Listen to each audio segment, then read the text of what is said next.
Hello, welcome, सत श्री अकाल, आदाब, नमस्कार। आप सबका स्वागत है खेल खेल में के इस पहले एपिसोड में। मैं हूं आपका होस्ट और दोस्त सिद्धार्थ महान। आप पूछेंगे कि ये खेल खेल में क्या है, इस स्पोर्ट्स शो को बनाने का क्या कारण है और ऐसी क्या खास बात है कि इस शो को अलग बनाती है। बिल्कुल वाजिब सवाल, और इसका जवाब ये है कि आज जब इंटरनेट और सोशल मीडिया पर खबरों और स्कोर्स का ओवरफ्लो है, वहीं हम आपको उन खबरों के पीछे की गहराई में लेकर चलेंगे। हर हफ्ते हम खेल की बड़ी न्यूज़ का एनालिसिस करेंगे, एक्सपर्ट से बातचीत करेंगे और वो इनसाइट्स लेकर आएंगे जो शायद इंटरनेट की तेज़ दुनिया में कहीं खो जाती हैं। इस शो में हर हफ्ते हम रूबरू होंगे ना केवल खेलों की सुर्खियों से, बल्कि उन बारीकियों से हम स्पोर्ट्स की दुनिया की कहानियां समझेंगे और खिलाड़ियों की भावनाओं को महसूस करेंगे, जिनमें T20 वर्ल्ड कप जीतने पर रोहित शर्मा और भारतीय T20 टीम की खुशी तो होगी ही, पर साथ ही साथ ओलंपिक मेडल खोने पर विनेश फोगट का दुख भी शामिल होगा। और इस स्पेशल प्रोग्राम के जरिए हमारी कोशिश होगी कि ऐसा कल्चर बना सकें जो भारत को आने वाले समय में स्पोर्ट्स जगत का एक सुपर पावर बनाए, जिसे भारत डिजर्व करता है। तो चलिए नजर डालते हैं हफ्ते की हेडलाइंस पर।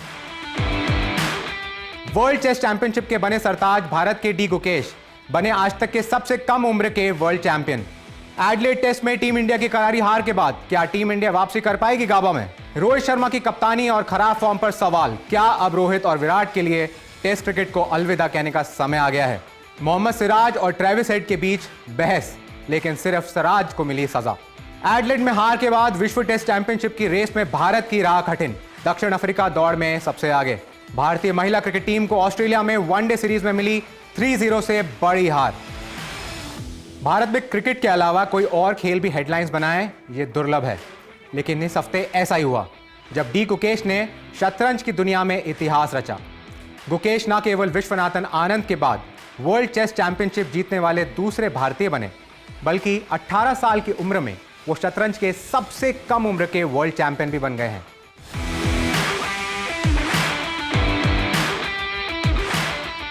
ये भारतीय खेल इतिहास का सुनहरा पल है। गुकेश की शानदार जीत के बाद पहले तो एक पल का सन्नाटा छा गया और फिर गुकेश की आंखों में आंसू छलक पड़े। इस जीत के साथ 18 साल के इस भारतीय खिलाड़ी ने रूसी शतरंज के दिग्गज गैरी कास्परोव का रिकॉर्ड तोड़ दिया, जिन्होंने 1985 में 22 साल की उम्र में ये खिताब जीता था।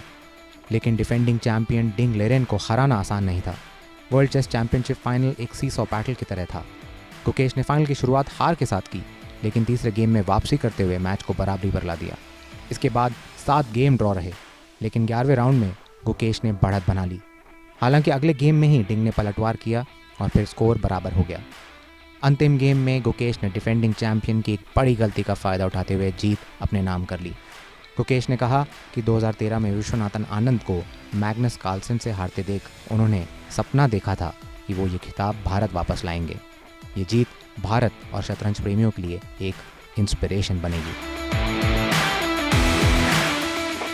एक दिलचस्प फैक्ट आपको बताना चाहूंगा कि शतरंज का खेल भारत में ही आज से 1500 साल पहले शुरू हुआ था, और गुकेश की इस जीत ने शतरंज को फिर से उसकी जड़ों से जोड़ा है। उम्मीद करते हैं ये जीत प्रायोजकों को भी आकर्षित करेगी और आने वाले समय में शतरंज की दुनिया को रूसी नामों की जगह भारतीय नामों से जानी जाएगी। गुकेश ने सफर की शानदार शुरुआत तो कर ही दी है।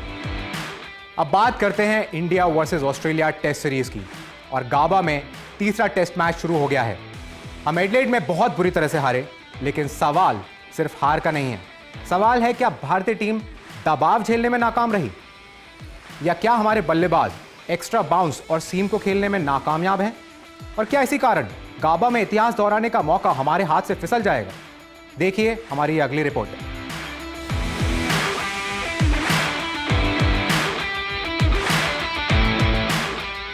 पर्थ में धमाकेदार जीत के बाद एडिलेड के पिंक बॉल टेस्ट में टीम इंडिया की कहानी पूरी तरह पलट गई। 10 विकेट की हार सिर्फ स्कोरबोर्ड पर ही नहीं बल्कि मानसिकता पर भी गहरा झटका थी। दूसरे टेस्ट में भारतीय बल्लेबाजी पूरी तरह फ्लॉप रही। पर्थ की दूसरी पारी को छोड़ दें तो सीरीज में बल्लेबाजों ने अब तक निराश किया है। गेंदबाज जरूर विरोधी टीम को दबाव में ला रहे हैं, लेकिन बैटिंग लाइनअप इस दबाव को झेलने में नाकाम रही है। पिंक बॉल के साथ अभ्यास की कमी को दोष दिया जा सकता है, लेकिन अगर हार में भी लड़ाई दिखाई देती तो टीम का मनोबल जरूर बढ़ता। अब सीरीज 1-1 पर है और अगला मुकाबला गाबा में चालू है, जहां भारत ने 2020-21 में इतिहास रच दिया था।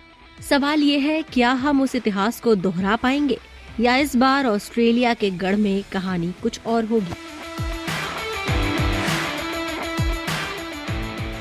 इस हार के बाद जो चिंताजनक है वो है हमारे कप्तान की फॉर्म, न केवल बैट से बल्कि कप्तानी से भी। रोहित शर्मा के खराब फॉर्म ने मैदान पर उनकी लीडरशिप को भी सवालों के घेरे में ला दिया है। वहीं विराट कोहली का प्रदर्शन भी उम्मीदों से बहुत नीचे रहा है। क्या वक्त आ गया है टीम को इन दोनों सीनियर प्लेयर से आगे बढ़ने का?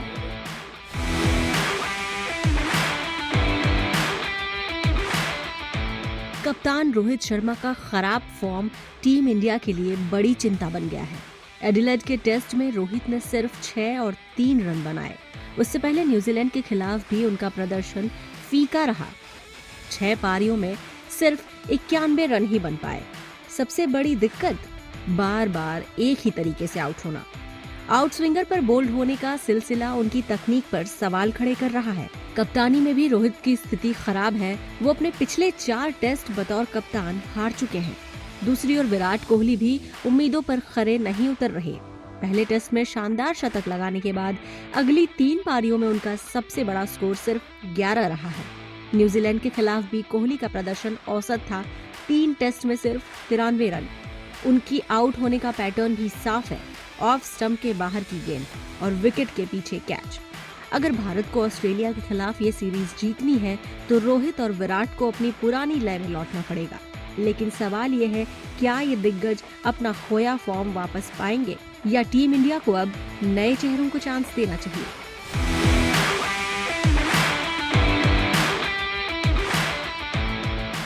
मेरा यह सवाल आप सब इंडियन क्रिकेट फैंस से भी है। रोहित और विराट शायद 1 या 2 साल और खेलें, लेकिन लॉन्ग रन में टीम को इससे कितना फायदा होगा? कनेक्ट करें हमसे सोशल मीडिया पर और शेयर करें अपने विचार। हार की कड़वाहट के अलावा मैच के बाद टीम इंडिया को एक और झटका मिला, सिराज और ट्रेविस हेड के बीच हुए विवाद पर आईसीसी के फैसले को लेकर। इस फैसले ने ना सिर्फ सुर्खियां बटोरी बल्कि कई भारतीय फैंस को काफी हैरान भी किया।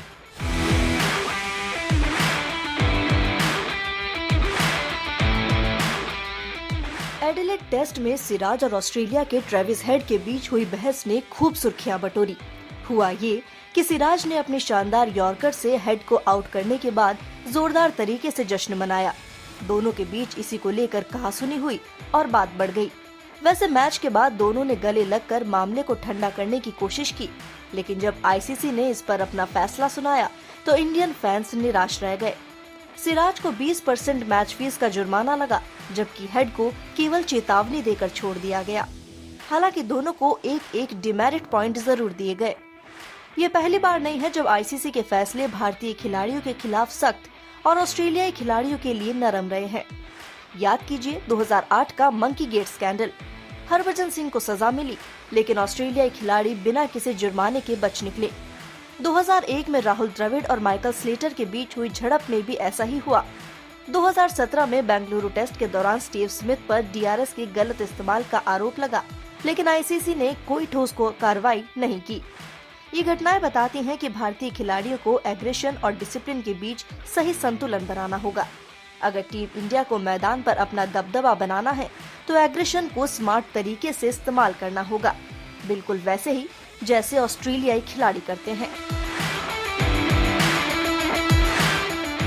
भारत की हार के बाद आईसीसी वर्ल्ड टेस्ट चैंपियनशिप की पॉइंट्स टेबल पर अब रेस और भी रोमांचक हो गई है। दक्षिण अफ्रीका ने श्रीलंका को 2-0 से सीरीज हराकर टॉप स्पॉट पर अपनी जगह बना ली है 63.33% अंकों के साथ। ऑस्ट्रेलिया 60.71% के साथ दूसरे स्थान पर है और भारत 57.29% के साथ तीसरे पायदान पर है। इन टीम इंडिया के लिए इक्वेशन अब साफ है, अगले 3 टेस्ट में से 2 जीतें और हार से बचें, लेकिन ये रेस उनके लिए आसान नहीं होगी। पर बहुत से फैंस इस फॉर्मेट की संरचना और इनकंसिस्टेंसीज पर सवाल उठा रहे हैं। हाल ही में इंग्लैंड के कप्तान बेन स्टोक्स ने भी ओवररेट पेनल्टी के असमान नियमों पर सवाल उठाए थे। उनका कहना था कि स्पिन फ्रेंडली पिचों पर खेलने वाली टीमें ओवररेट में फायदा लेती हैं। वहीं इस टेस्ट साइकिल में दक्षिण अफ्रीका ने अब तक 10 टेस्ट खेले हैं, जो कि किसी भी टीम के लिए सबसे कम है। इंग्लैंड, भारत और ऑस्ट्रेलिया जैसी टीमों के मुकाबले ये नंबर कहीं पीछे है। लेकिन दक्षिण अफ्रीका का जीतने का औसत प्रतिशत उच्च होने के कारण वो पॉइंट्स टेबल पर सबसे ऊपर है। ऐसे में कई एक्सपर्ट ये मानते हैं कि WTC के फॉर्मेट को अगली टेस्ट साइकिल से फिर से संरचित करने की जरूरत है ताकि सभी टीमों को समान मौका मिले। वहीं भारतीय टीम भी ऑस्ट्रेलिया में वनडे सीरीज 3-0 से हार गई है। ऐसा लगता है कि सभी भारतीय क्रिकेट टीमों के लिए यह काफी मुश्किल समय चल रहा है। बल्लेबाजी फॉर्म ने शायद दोनों टीमों का साथ छोड़ दिया है और इसके साथ हरमनप्रीत कौर की कप्तानी और कोच अमोल मजूमदार की रणनीतियों पर भी अब सवाल उठ रहे हैं।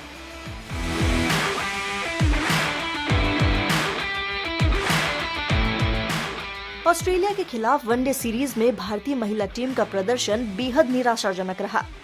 टीम अपने सारे मैच बड़े मार्जिन से हारी है। यह हार सिर्फ 3 खराब दिन की कहानी नहीं, बल्कि भारत में पूरे वुमेन्स क्रिकेट के सिस्टम की खामियों को उजागर करती है। हरमनप्रीत कौर, जो कप्तान और मुख्य बल्लेबाज के रूप में पूरी तरह नाकाम रही, उनकी बॉडी लैंग्वेज और नेतृत्व पर सवाल उठ रहे हैं। कोच अमोल मजूमदार की स्ट्रैटेजी भी कटघरे में है। हालिया ICC women's T20 world cup में हार को यदि अपवाद भी माना जाए तो भी ऑस्ट्रेलिया के खिलाफ ये शिकस्त एक बड़ा झटका है। फैंस का गुस्सा इस बात पर है कि हरमनप्रीत ना तो टीम को प्रेरित कर पा रही हैं और ना ही खुद अच्छा प्रदर्शन कर रही हैं। हरमन ने 3 मैचों में सिर्फ 17, 38 और 12 के स्कोर्स बनाए हैं। एक्सपर्ट्स मानते हैं कि 2025 में भारत में होने वाले महिला वर्ल्ड कप के लिए तैयारियां अभी से शुरू होनी चाहिए, लेकिन मौजूदा हालात को देखकर लगता है कि बिना बड़े सुधार के सिर्फ यह सपना रह जाएगा। मामूली बदलाव से शायद कुछ नहीं होगा। टीम को नए नेतृत्व और ताज़ा जोश की सख्त जरूरत लगती है।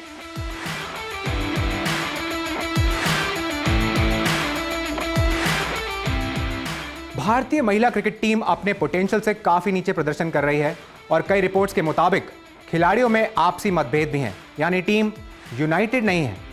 इसी के चलते लगता है कि वक्त आ गया है कि टीम सिस्टम में बड़े बदलाव किए जाएं। कप्तानी में बदलाव हो, टीम मैनेजमेंट को नया रूप दिया जाए ताकि अब जो 2025 महिला वर्ल्ड कप आ रहा है उसके लिए नई ऊर्जा के साथ तैयारियां शुरू की जा सके। अगर अभी कदम सख्त नहीं उठाए गए तो भारत को शायद इस हार से उबरने में लंबा समय लगेगा। ये थी इस हफ्ते की खास स्पोर्ट्स खबरें। जाने से पहले एक विचार जरूर रखूंगा, आपके सामने ये कहूंगा कि खेल सिर्फ मनोरंजन ही नहीं है बल्कि एक इमोशन है जो समाज को आगे बढ़ाने और रुकावटों को पार करने के लिए प्रेरणा देता है। आज के लिए बस इतना ही। खेलें, हंसें और जीवन में उत्साह बनाए रखें। हमें सोशल मीडिया पर फॉलो भी करें जहां आपको मिलेंगे कुछ दिलचस्प स्पोर्ट्स नगेट्स। अगले हफ्ते हम फिर मिलेंगे। देखते रहिए खेल खेल में विद सिद्धार्थ महान।